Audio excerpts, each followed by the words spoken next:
Obviously, in Asia Pacific, climate change and migration due to climate change is already happening. In 2011, 89% of the people that were displaced by natural disasters were in Asia Pacific region. Asia Pacific will be really the region that is center stage with regard to environmental migration. This is the region that is the most populated. This is the region that is the most exposed to natural disasters. This is one of the regions that is the most vulnerable to the impacts of climate change.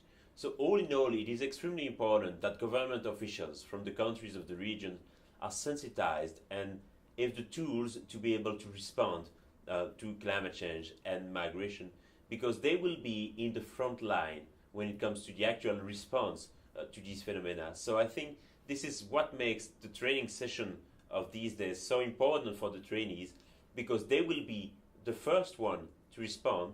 And I think it's also important that this is an issue that is addressed in a transversal way. So this is the reason why some trainees are coming from an environmental perspective, from the Ministry of Climate Change, Ministry of the Environment, but also trainees from a migration perspective, representative from the Ministry of Foreign Affairs, for example. And it's very important that these different government representatives come together and have the same level of understanding and the same tools to respond to environmental migration. The effect of climate change or global warming has a big impact on the Maldives, because we are a coral low-lying island in the Indian Ocean, and the increase in sea temperatures, the increase in sea level will have a big effect on the islands and therefore the people on it.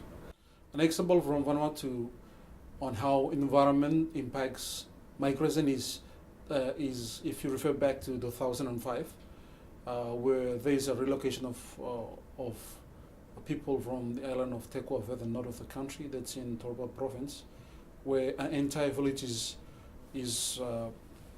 experiencing sea level rise, and the government of the day decided to, with the help of some aid donors, decided to relocate the entire village further inland.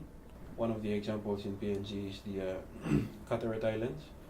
In the Carteret Islands, you have 6 islands, and well, due to rising sea level and the island is beginning to sink, people have migrated, and not only in the Carterets, but with my work, I've gone around the provinces and I've seen that there is inundation, salinization in smaller islands, and that is, having effect on people moving from rural to urban areas, or in fact not from rural to urban only, but from within themselves, from one tribal land to another tribal area as well.